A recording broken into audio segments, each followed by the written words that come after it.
This is Barb Stoliker with Premier's LTC Brokerage. It's 9 o'clock right on the dot, and I want to get started on time. First, I want to thank everybody for taking the time to join us this morning. I know that you've got a busy schedule, and hopefully we'll get through this pretty quickly, and you'll learn something by the end of it. Today, we're going to talk about using the long-term care fact finder that we developed here at Premier. The reason we did this was, well, there were a couple different reasons I did it. First of all, I found that agents were having a really tough time talking about long-term care to their clients. They didn't know what to say. The conversation would go something like, hey, you want some of that long-term care insurance? And the client would say, no, I'll shoot myself in the head before I need a nursing home, and then the conversation would be closed. Typically, the people who are willing to talk to you about long-term care insurance are people who already need it. So this is a sale. This is something you've got to use all your salesman skills on to find the healthy people who think that they're never going to need it, who can not only qualify for the product, but can afford to pay the premiums too. So this fact finder is geared to help you go through that whole process with your client. It gives you multiple opportunities to close. It'll help you discover what your client's hot buttons are, as well as what type of long-term care would probably be best for them. So let's move on here. If I could just get my screen to move. There we go. You know, getting old isn't what it used to be anymore. This isn't what our old people look like anymore. This is pretty much what our old people look like now. Look at these two beautiful women who are in their 70s. And by the way, that picture of Raquel is very recent. It's from December. So they really do look like this.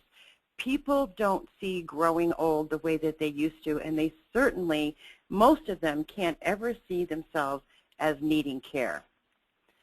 And if you've been trying to talk to your clients about long-term care, you've probably asked yourself these questions a couple times. You know, what have I done wrong? Well, here's a couple hints.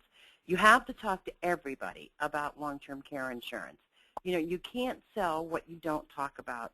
So every time you're in a meeting with someone, you need to bring up long-term care insurance.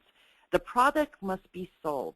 It's a process. It's discovery. It's finding out what their buttons are, finding out what they're trying to protect, finding out what they think their retirement's going to look like, finding out where their children or family are to see who's going to take care of them. There's a lot of questions you have to ask with this. There's no such thing as a one-size-fits-all long-term care insurance. Practice thorough field underwriting. You know, I get calls from agents all the time who say, I need a quote on a 62-year-old lady. She looks pretty good. And that tells me nothing. You know, you don't have any idea what's wrong with her. I want to give you the best possible information, so I need you to give me information. I need height, weight, I need medications, I need to know any hospitalizations in the last 10 years, any chronic conditions. These things will help us get to an appropriate quote for this client. Otherwise, you and I are just spinning our wheels and wasting our time. A lot of times, agents will call me and say, well, I want $150 a day for 3 years and a 3% compound. And you know what? They're just throwing it against the wall to see what sticks. Really talk to your clients, and that's what this is geared to help you do, to find out what's going to work through for them. You manage your clients' expectations on what the policy is going to do. You know, first of all, a lot of people think nursing home insurance, long-term care insurance is nursing home insurance, and it's not. It's anti-nursing home insurance. But a lot of people think, too, that this is supposed to cover every single thing that happens to them as they get old, and that's not the way it goes either. We'll talk a little bit more about that. And make sure you prepare the client for the underwriting process, particularly the phone call and the cognitive screen. You know, the carriers are so afraid of people with dementia because those are their longest, most expensive claims, that they do cognitive testing on almost everyone. And your clients need to know that this is going to happen. They need to know that they're going to be asked about time and space orientation, who's the president, what day is today, those sorts of things.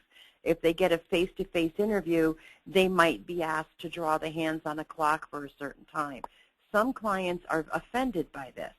Other clients just aren't paying attention, and they might fail that cognitive interview simply because they didn't take it seriously enough. So when you talk to your clients, make sure that they know they're going to get a phone call, they're going to get an interview, and they need to pay attention because they only get one shot. And you know what? If they fail it from one carrier, no other carrier wants to look at them either. And for most people, when you say long-term care, they say that's what they hear. Oh, that's that nursing home insurance. And you know what? 73% of all claimants are cared for at home. Many, many times, the only thing that can keep your clients out of the nursing home is a good long-term care policy. It allows their family to take care of them at home the way they should be cared for and supplies the funds to do that. This was a really good study that Mutual of Omaha did. It's called Hearts and Minds. And they went out to people who already purchased long-term care insurance and asked them about 1 million questions: why they did it, when they did it, what did they buy, what were they thinking when they bought. And look at this, only 8.7% of buyers first learned about long-term care insurance from their agent or broker. 8.7%. That's a ridiculously low number. If you're an insurance agent and your job is to protect your clients, you should be bringing it up with everybody. 55% of these buyers went to their agent first and said, I need to talk to you about some long-term care insurance. And I know that you think no one wants to talk about it, but they do.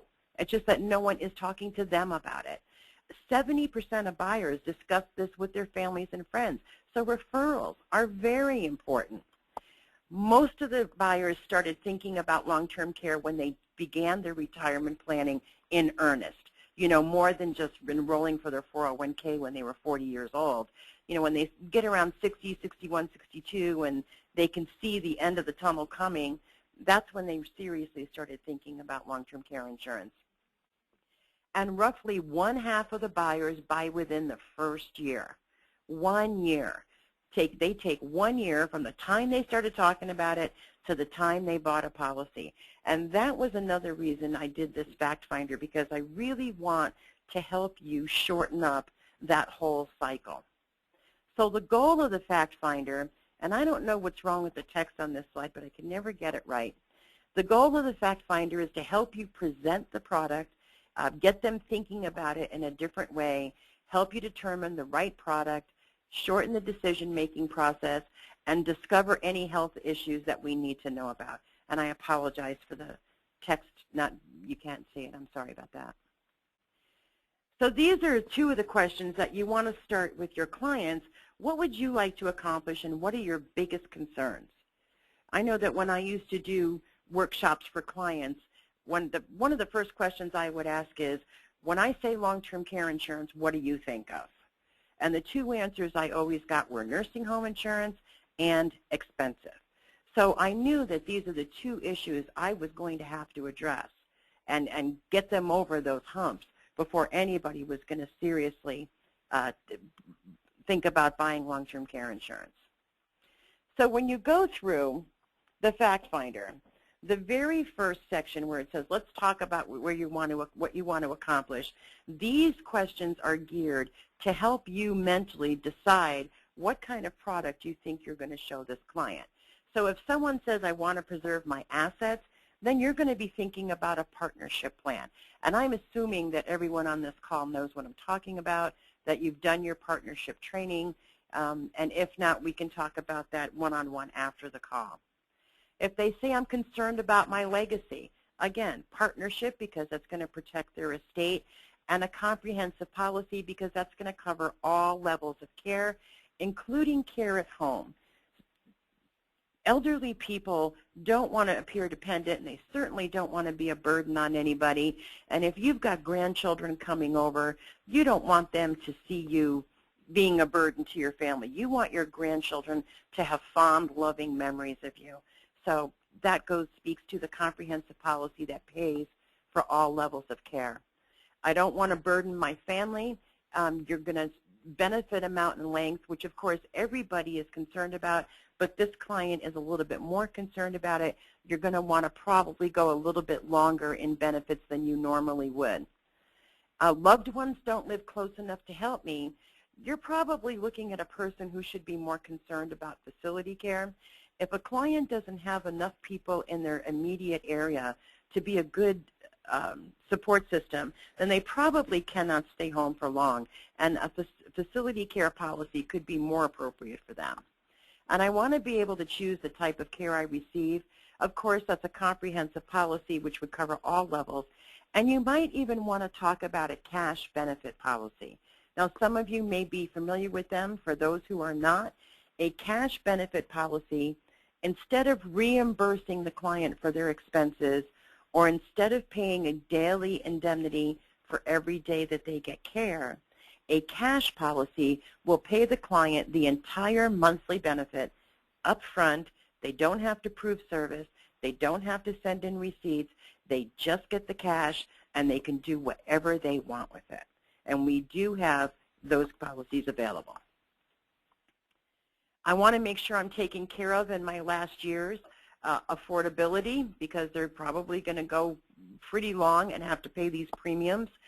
Cost of living options, if they've got longevity, you want to make sure they have an appropriate benefit when they're 95, and buy-up options. Maybe they can't afford a traditional cost of living rider now, but they can down the line.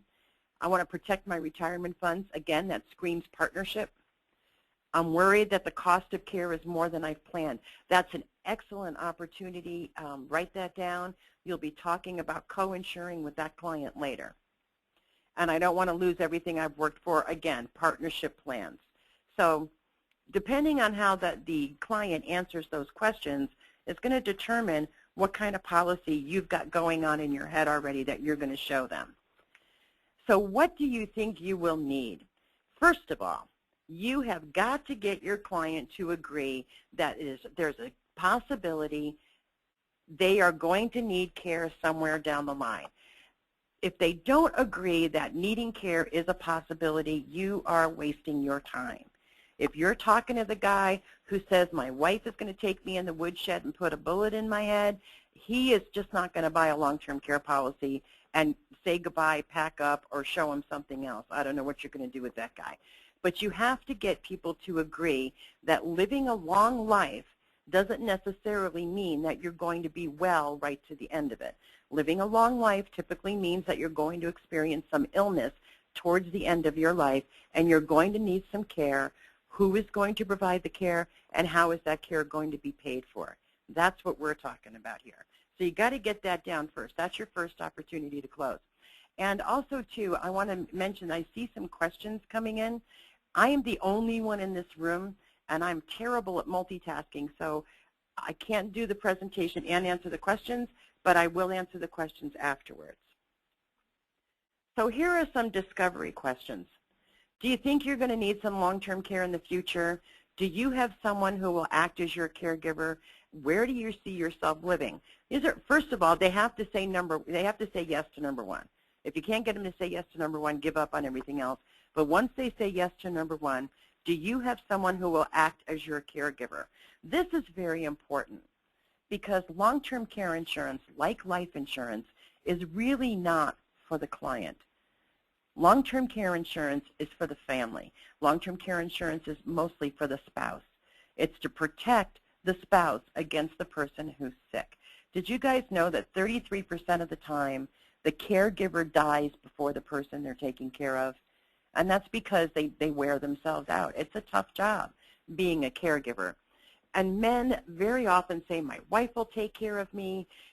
This is what we've got designed. But, men don't think, can your wife pick you up? Can she take you in and out of the bathroom? And what happens if you have dementia and you start wandering around the house at 3 o'clock in the morning? Your caregiver, your wife or your daughter, needs to sleep sometime.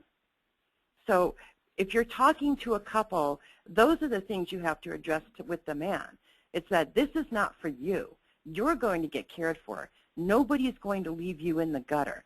And Lord, I hope that this never happens to you, but if it does, you don't want your spouse taking care of you because it's going to wear her down physically, wear her down emotionally, and probably take some funds away from those retirement funds you've got socked away that should be used for other purposes. So you've got to get them to understand all of that. And where do you see yourself living in the future? You know, if you're talking to somebody who lives in New York City today, but they intend to retire in North Carolina, well, that's a completely different type of policy. You know, the care in New York City is close to $300 a day, and the care in North Carolina is about $100, $120. So you need to know that too. Where would your care take place? How are you planning to pay for your care? If you needed care today, if your wife had to cut a check for $4,000 a month today, where would that come from? Would it be comfortable? Could she still afford to maintain her lifestyle? Could she still pay the mortgage? Could she still pay the taxes? Could she still buy her groceries? And if she could cut that check, how long could she comfortably cut that check? These are hard questions to ask, but they have to be asked. And what's the cost of care in your area? You must know this before going to see people. And it's really easy to find out. For one, all of the carriers have done cost of care studies. We use the Genworth cost of care study, and not that Genworth is any better or any worse than any other carrier. I just think it's well done. We have them by state that we're glad to give to you. And inside that study, it breaks them down by cities as well. Because, you know, Chicago, Illinois is probably much more expensive to be taken care of than somewhere in Illinois that's close to, way up close past the Minnesota border. There are different areas. So we do have these cost of care graphs if you would like to see them or use them for your clients. And how much of your own care could you afford to pay? You need to ask them this question. Now remember, I get people who call every day and say, again, I want $150 a day for 3 years, and maybe they're here in Nebraska. And $150 a day is appropriate for a nursing home, but it's way too much money if you're going to stay home, and it's also way too much money if you're going to go to an assisted living facility. So we try to teach our agents to talk to the clients about co-insuring. As I said in the beginning, most of the care takes place at home, and assisted living facilities are getting more popular. I'm sure all of you know that. The nursing home is the last place anybody wants to be. So why are we planning to go there? Not only that, it drives the premiums up to something that the client probably can't afford.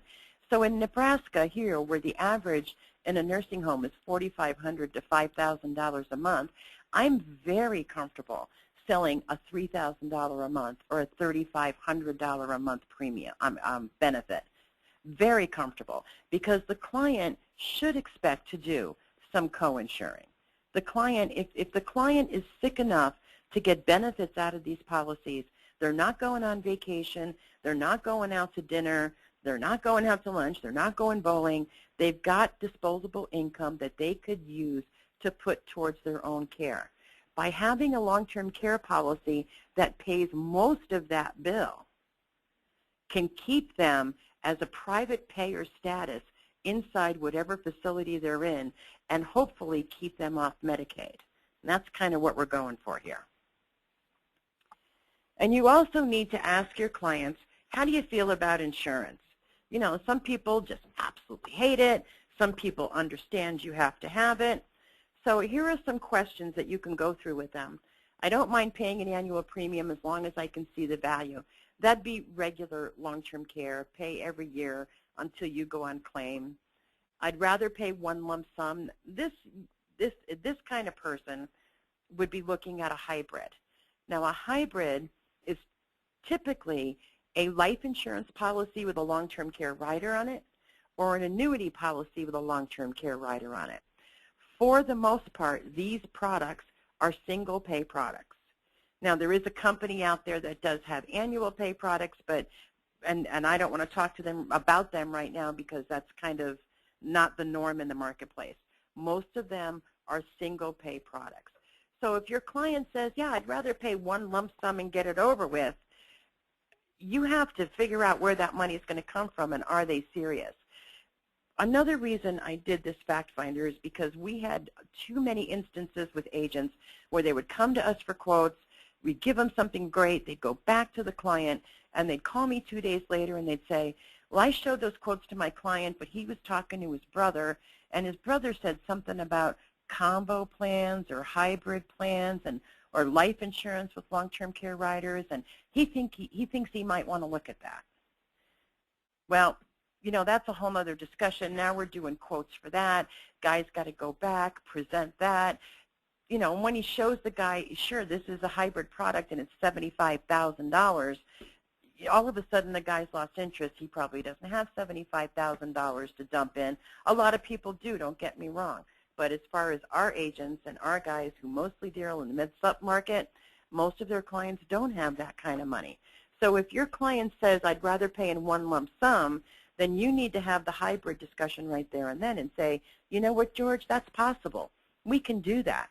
There are policies out there where you could put a large amount of money in there and then you can get your long-term care benefits when you need them. So let's talk about that, George. You're 63 years old.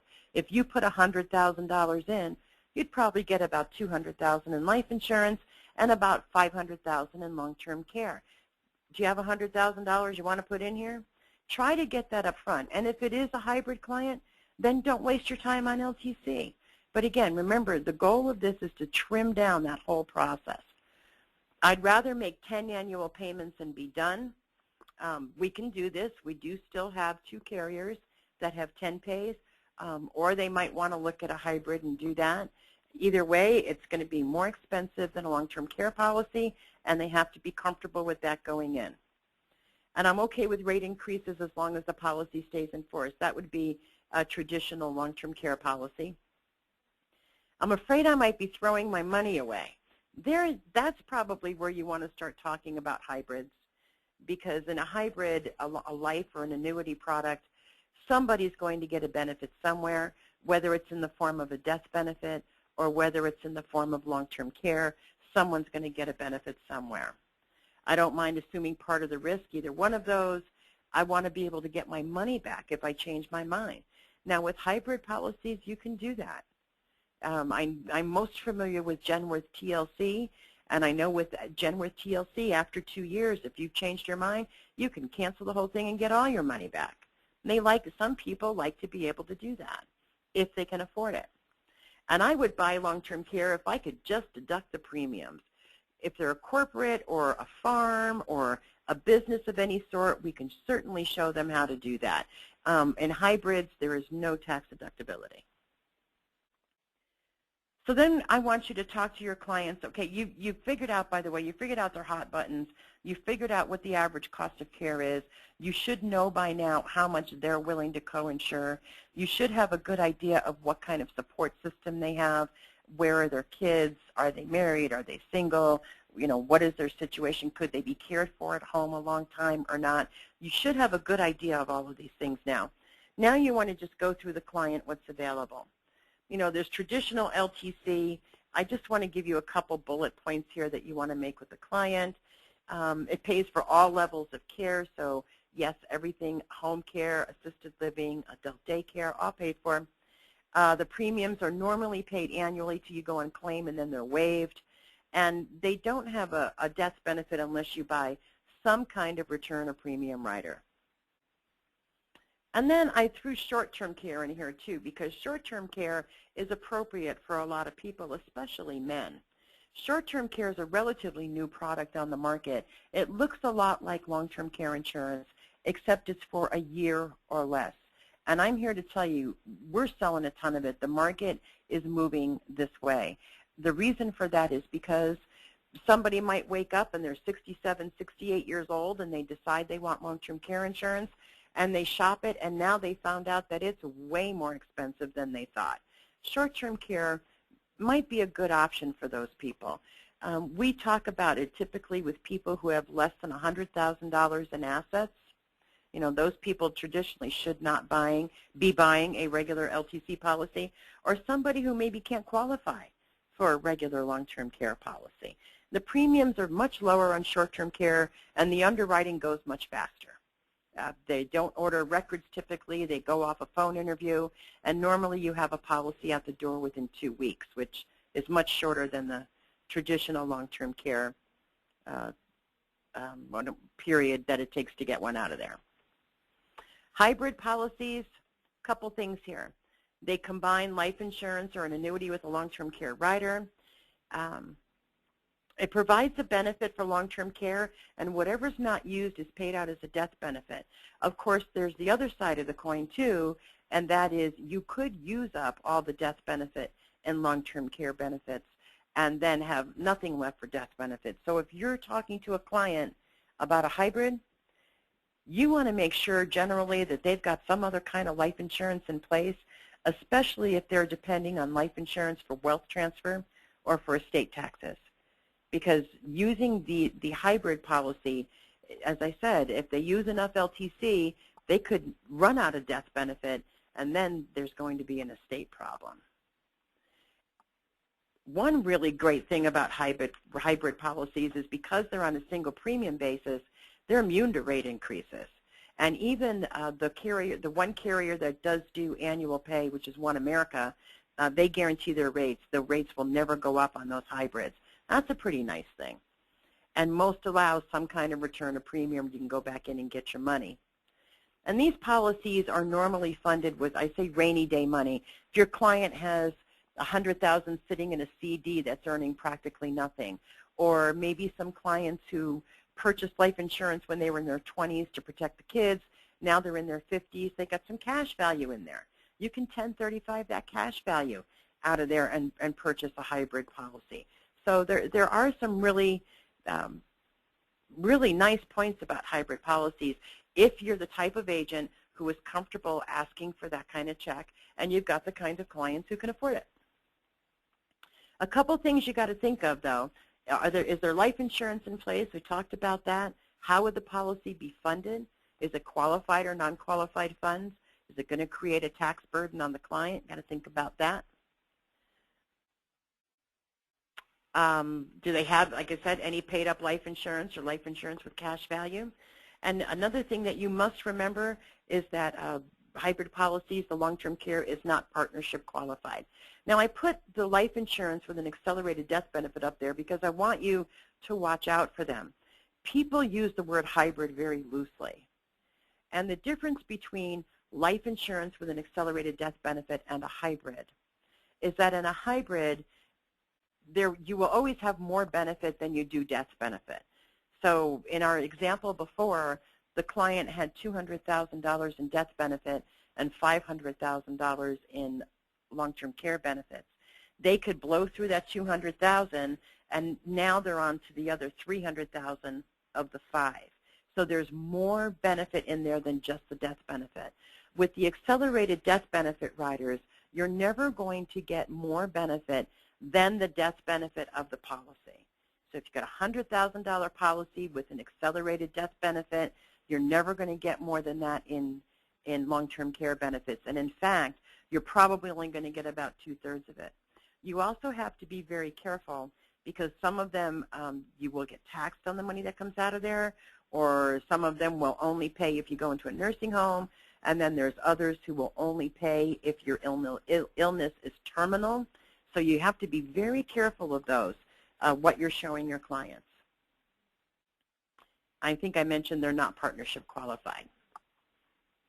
So here's a really important part. Will your client qualify for long-term care insurance? I mean, they can have all the money in the world, but if they don't have good health, they're not going to be able to get these policies. And I can also tell you declines are at an all-time high. And I think the reason for that is because premiums have gotten pretty expensive over the last 5 years. You know, 15 years ago, we were selling long-term care like hotcakes. We were selling lifetime benefits. We were selling 5% compound cost of living riders. That's pretty much gone by the wayside now. With all the price increases and what the carriers have had to do to increase their profitability, due mostly to the recession, when a 67, a 68, a 69-year-old person goes to buy long-term care insurance, they're finding it's much more expensive than it might have been for them 15 years ago. And they're saying, I don't know, I don't think I'm going to do it. Now the sick ones, they're saying $7,000 premium? Sure, I'll do that because they know they already have a problem. So that's what we're seeing. We're seeing sicker people coming through, people hiding information on the applications much more than we did 10 years ago. So you want to go through some basic health questions with your clients. First of all, do they meet the company's criteria regarding build? This is a huge issue and one that is so easily taken care of at the first meeting. You should have your company's underwriting guide, and if you think your client might not make the build chart, one great way to do this is to show them the height weight chart and say, here's what the company requires you to weigh at your height. Do you think that you're going to qualify? And this way the client doesn't have to tell you what they weigh, because women lie, and they lie all the time. So if your client is borderline, dig a little bit more. Because if the underwriting guide says 215 and your client weighs 220, they're going to get declined. There's no two ways about it. They're not going to sneak under the wire. It's not going to happen. So try to know that going up front. Have they used tobacco in the last 3 years? The carriers are really coming down on smoking and tobacco. Genworth, for instance, their newest product has 4 rate classes. And if you could be as healthy as can be, but if you smoke, you're automatically getting the worst rate class, which is 50% higher than everything else. Have you previously been declined or rated? We need to know that. And if someone has been declined or rated, particularly declined, the carrier is going to want to see the letter that they received from the previous carrier. And if your client was declined because they failed the cognitive interview, well, that's a whole different story, because no other carrier is going to want to look at them. Have they been hospitalized in the last 10 years? Any prescription medications? I mean, I've heard people say many times, she's fine, and then I get a list of 6 medications. And what they really mean is she's fine as long as she takes her medications. So we need to know what those meds are. Chronic conditions are always going to be rated. And a chronic condition is a condition like arthritis, for instance. It can be managed, you feel great, but it's never going to be cured or go away. That's a chronic condition. Those people are never going to get preferred ratings. Any history of cancer or diabetes, we need to know this. By the way, diabetics are getting harder and harder to insure. Very difficult to insure. I think we're down to 1 carrier now who takes insulin-dependent diabetics, and if you have a diabetic, they better be clean in every other aspect. I expect within 3 to 4 years, by the way, diabetics won't be able to get coverage at all. And here are some what we call tips from the trenches that just come from learning to sell long-term care insurance. Women lie about their weight, and the heavier they are, the more they lie. Really fit women don't lie. They don't have to lie. But women generally lie about their weight. Know that going in. Underwritten rule number 2 is no healthy person will willingly pay a lot of money for long-term care insurance. So if you've got somebody sitting in front of you and they look like they're doing pretty good and they're 68 years old and you tell them your premium is $9,000 a year and they say okay and whip out their checkbook, you better do some more field underwriting.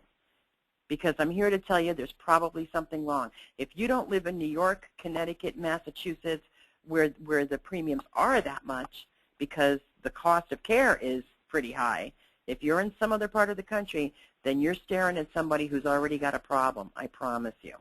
And they're just trying to figure out a cheaper way to get out of this whole deal. Underwritten rule number 3, if a client's daughter or son or son-in-law or daughter-in-law come to you and say, I want to look at long-term care for my mother, my sister and I want to pay the premium, all of the kids got together, we decided we want to buy one of these for mom, you got a problem. They got a problem. I promise you. If they were really interested, they'd be sitting in front of you on their own. When the kids come to you, it's because they know they're going to end up taking care of mom or dad, and they don't want to do it. By the way, I should tell you, too, that just the other day I did an audit of our business. Our average long-term care premium here per person is $2,500 a year. It's been that way for 10 years. So some people are very comfortable paying somewhere between $200 and $250 a month for long-term care insurance. If you get anything over that, people start to get a little bit uncomfortable.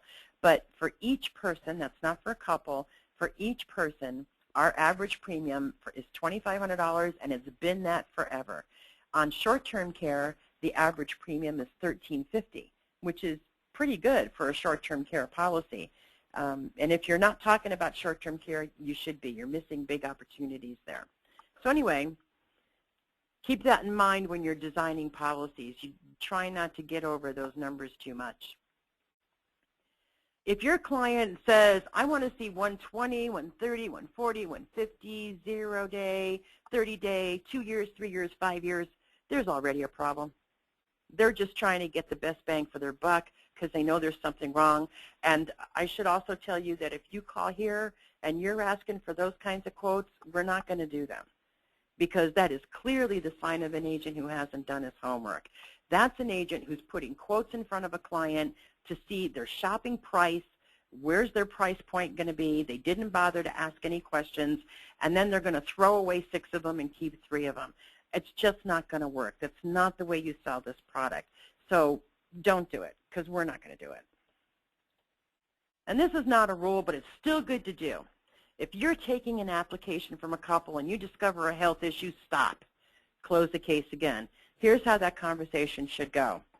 George, Elaine, you know, I'm just an insurance agent. I'm not an underwriter, and my job here is to get this application from you to the insurance company, and then the insurance company is going to make their decision. They're going to call you. They're going to pull all your medical records, but ultimately they're the ones who are going to say yes or no. And George, you know, going through this application, there are a couple medications here that I'm kind of worried about. I think that I sense some health issues going on. So I don't know how the underwriter is going to look at these. But I have to know right now, George, if you get declined, if this company won't take you, Elaine, are you still interested in taking this policy?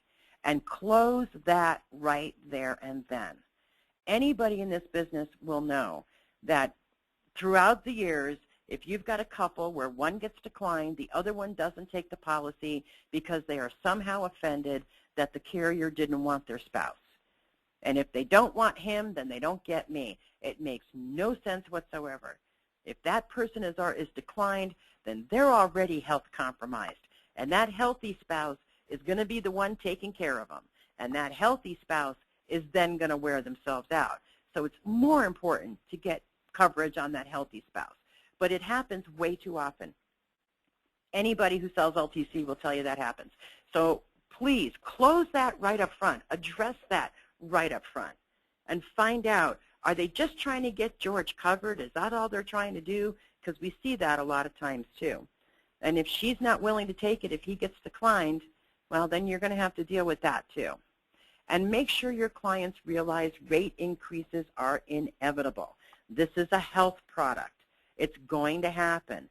In fact, there's probably going to be a couple of them. But the rates don't go up every year like regular health insurance. And after what we've been through in the industry for the last 10 years, I think we've evened out. I think that we're going to be more stable in the next 20 or 30 years than we've been in the previous 10 or 15 years. But you need to let your clients know they will get rate increases and to expect them. So here's our information. If you want any more, any quotes, any more information, if you want to talk about any of the products that we discussed here, that's the number that you want to call. We have a staff. There's not just me. I've got other people on staff that can help you who can talk about any one of these products. And now I've got some questions here that I'm going to go ahead and answer. Someone said, do you have an online application for your products? The answer is no. Some of the carriers have applications that you can fill online, but no, we don't have anything just for us. But in long-term care, most of the carriers still have paper applications they want you to use. Can you get the PowerPoint? Yeah, I'm glad to send it to you. Just drop us an email. You can send it to me. I'm Barb at premiersmi.com. I'm happy to send you this. It's moving at 100 miles an hour. Oh, Dave Cooper, I'm sorry. I didn't mean to do that. I just know that there's a lot of information, and I wanted to get it all out of here. And the PowerPoint, no, is not on the website. But again, just email me, and I'm glad to send it over. You are all mute. If you have a question, can you just raise your hand here? There's a little raise your hand button, and I'll unmute you, and you can ask your question. So I'm going to go through the whole list here and see if anybody's got their hand up. There's one. Karen Henderson. Okay, Karen, you're unmuted. What's your question? Can you hear me? I can. Okay, great. I'm up in Toronto, Canada, and we have different companies, different types of policies, but the same issues. My question to you is, why would you not put the section on your wonderful form, which I think is very well done, on qualifying at the beginning of the form? Why are you going to drag them through everything about asset protection and how do you feel about insurance and what's available and so on, unless you're sure they're going to qualify? Because in my experience, both in the field and the home office, they're reluctant to answer health questions unless they know why. They don't want to answer health questions right up front.